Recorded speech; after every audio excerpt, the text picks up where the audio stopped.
Hi guys, so here we've got Blaine with us again. He came top four in today's tournament with his Imperialdramon slash Rookie Rush deck. So why don't you go ahead and tell us about the tournament, how you did, and about the deck profile.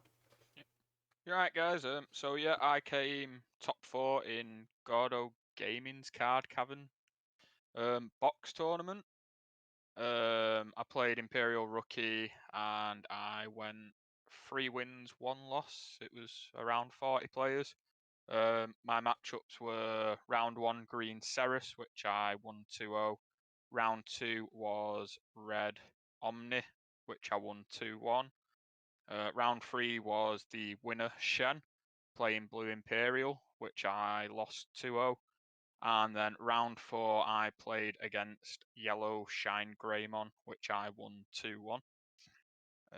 So I'll start breaking the deck down for you because it is a little bit different to Rookie Rush and it's a bit different to Imperialdramon.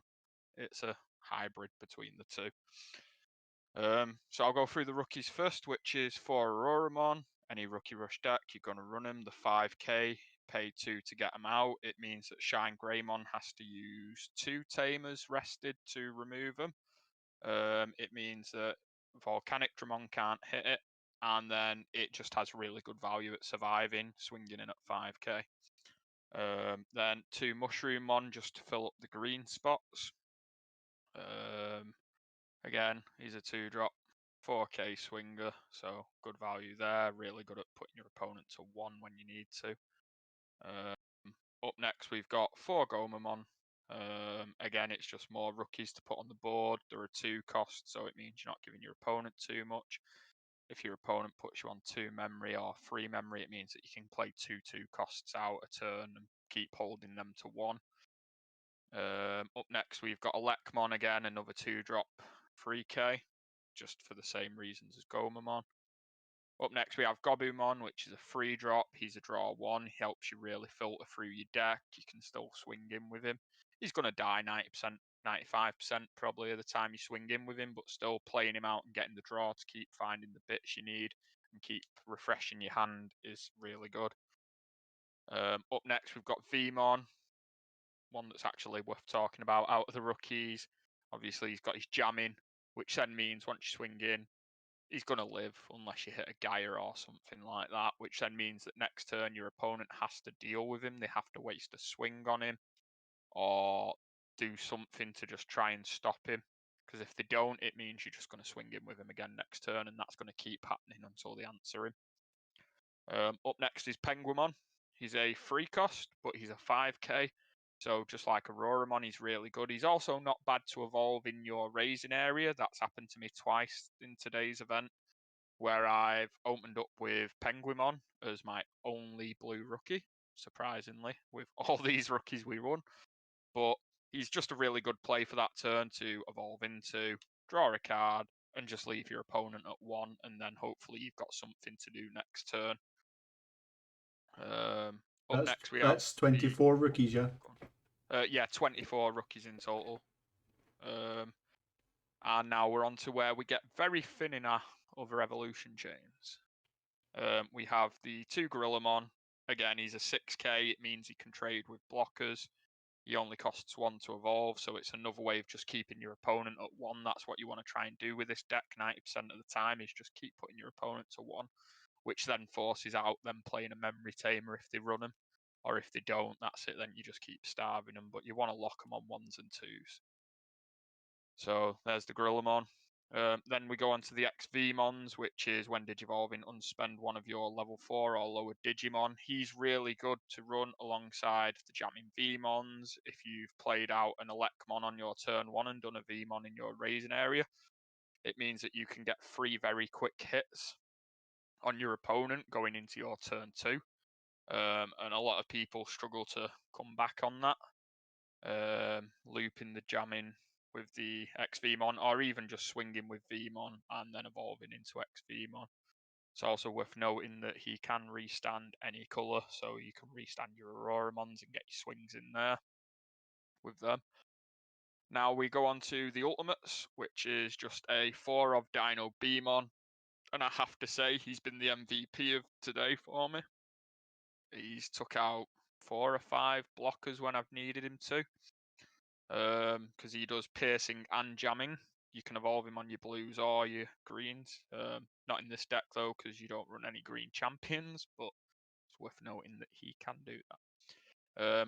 With him being at 7k and him having jamming and piercing, if you time him right with a flower cannon, you can rest that pesky blocker, get rid of the blocker, and then pressure your opponent's security whilst removing it on the field, freeing up your other rookies to swing in, and you're not being forced to trade a Gorillamon or anything like that in the exchange. Up next is free Imperialdramon Dragon mode. I've seen a few of these lists on the internet. That's where I got the idea, and most of them were running 4 Imperialdramon. But I've cut it down to 3 just because I don't want to see them as much as people tend to see things at a 4. Like the games that I did play Imperialdramon out, I only played 1 a game. And at 3, I think your deck's consistent enough to get to them. I also didn't see the point in the logic of running 4 ultimates and then 4 megas, because I want to see the ultimates before I see the mega. And in this deck, your hand size can deteriorate pretty fast when you're playing out your rookies. So running that at 3, I felt like I saw it enough of the times when I wanted to, and without seeing it too early on or risking the chance of opening up with 2 of them in hand at the start of the game and going, that's 2 dead cards for 4 or 5 turns. Imperialdramon's just an alternative out to win the game, basically. You have good plays where you can swing into a blocker with Dino Beam on, remove the blocker, do the jamming, go into Imperialdramon and keep Dino Beam on safe. Was you going to say something, Bradley? No. Oh, okay. No worries. I saw you thing, Pink. Up next, we go into the options, which is 2 flower cannon. I felt like 2 was enough. It came up in security every now and then. And it's just there to rest blockers most of the time. Like I said, it coincides well with Dino Beam on. And I've lost my train of thought. Yeah, so you just want to rest the blockers with the flower cannons, or it can save you from your opponent killing you if it pops up in security, which is nice. Up next, I've messed up, and Puppetmon's next.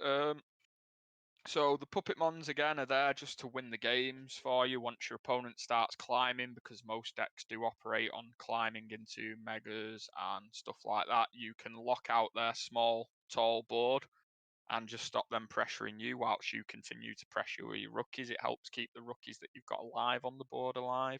It buys you the time, and then when you start swinging with Puppetmon, you get the memory back. Again, I'm running Puppetmon at 3. I know standard Rookie Rush decks run it at 4, but when you're fitting in the Imperial and the Puppets, you do need to cut spaces in places. I felt like 3 was enough. I saw him most of the time I needed to see him. He did very well in the Shine Greymon matches for me. He came in clutch in the last game when I locked Shine's board down and rested his blockers, and the opponent couldn't get into another Shine. Up next, we've got Davis, which I run as a 3 of. This is just a card that you tend to play when your opponent gives you enough memory to do so. You don't really want to play it and waste a turn when you can play rookies out. And he is a good opener, though, if you've got a bit of a dead hand, which can happen in this game. There have been times I've opened up with 2 Dino Beamon and an Imperialdramon. And Davis has got me out of that bad hand, because when you play him, you get to grab 1 blue Digimon and 1 green Digimon, and it just fills your hand up and lets you start cooking from there and stops your opponent memory starving you. Up next is Hammer Spark, which I run as a 4 of. Does what it says on the tin. You gain 1 memory, security gain 2 memory. It just lets you extend your plays. It can give you the potential to go into your Dino Beamon and then Flower Cannon. It can allow you to just spread them extra rookies out. I think everyone knows how good Hammer Spark is. And up next is a 1 of Positron Laser. So that's if you've got a green out, you can play it, and then up to 2 your opponent's Digimon can't attack or block. And then if you have a blue Digimon in play, so that's on the field, you can return an unsuspended Digimon to your opponent's hand. Not unsuspended, sorry, suspended.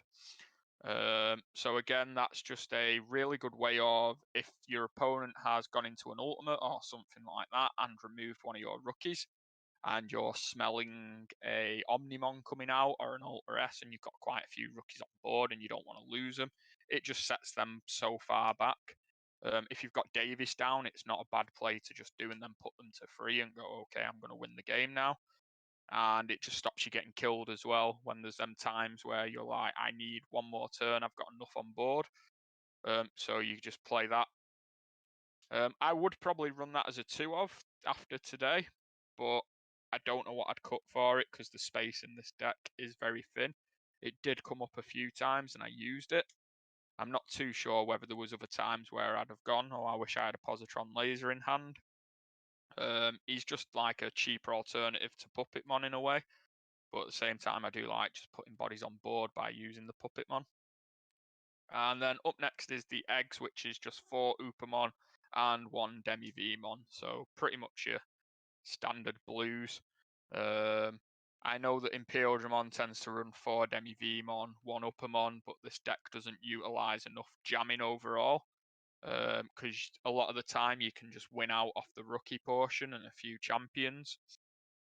So I think the Upamons are better to just give you them more consistent swings, because when you're playing Rookie Rush, your opponents tend to start free playing hard casting blockers out just to stop you. So the Upamon gets you the value out of there. And that's the deck. Have you got any additional questions, Bradley? Yeah. So how many times did you win by the Imperialdramon as opposed to the Rookie Rush? Imperialdramon won me 2 of the games in red. He came very clutch in red. And he won me 1 game in the Shine matchup. So overall, the Rookie Rush did most of the work, but just having that as an alternate win con isn't bad. Like I said, in the red matchup, he won me the red games because the red managed to get his blockers out quite a lot, which meant I'd go into the Dino, swing with Dino, go into the Imperialdramon. He's a good bait against Omni decks as well, to be fair, because you might end up persuading them to go more into a standard Omni than an Ultra S. But yeah, 3 games overall. He got me versus the Rookie Rushes for the rest of the day. So you lost to Imperialdramon. Yeah. What do you think you could have played to help with the Imperialdramon match? Or did you just not see the cards that you needed? To be honest, game 1 I bricked because I opened up with a couple Dino Beamons, a couple Hammer Spark, and I think it was a green rookie. So game 1 I had a very hard climb and I couldn't climb out of it. And then game 2 came down to, it was very close either side, and I swung in and hit a Hammer Spark, which stopped me Puppetmoning. Okay. So that was just one of them situations. I had to do the swing to get the block arrested to then lock them, and I hit the spark. So your ratios for the level 3s, you're playing 2 Mushroomon, 2 Penguinmon. Would you keep all the rookie ratios the same? Yeah, I don't think there's any rookie ratios here I'd alter overall. Just because at maximum I might switch an Elecmon just for an extra Mushroomon for that extra green. Just to try and make sure that I've got answers when I've got Flower Cannons and Positron Lasers out. But at the same time, you need the good ratio of the blues to pull off the XVmons and the Gorillamons and make sure that you can pretty consistently draw into your raising area. But yeah, I don't think changing a Gomamon or an Elecmon to an additional Mushroomon would cause a drastic error there. Yeah. Well, I think that was all from me. But thank you. I'm hoping that we get to see this deck list again. We'll also have the second place deck profile from James Winterburn. He's playing security something. Options, good stuff. Yeah. But thank you, Blaine, and I hope to see more from you in the future. Alright, see you later.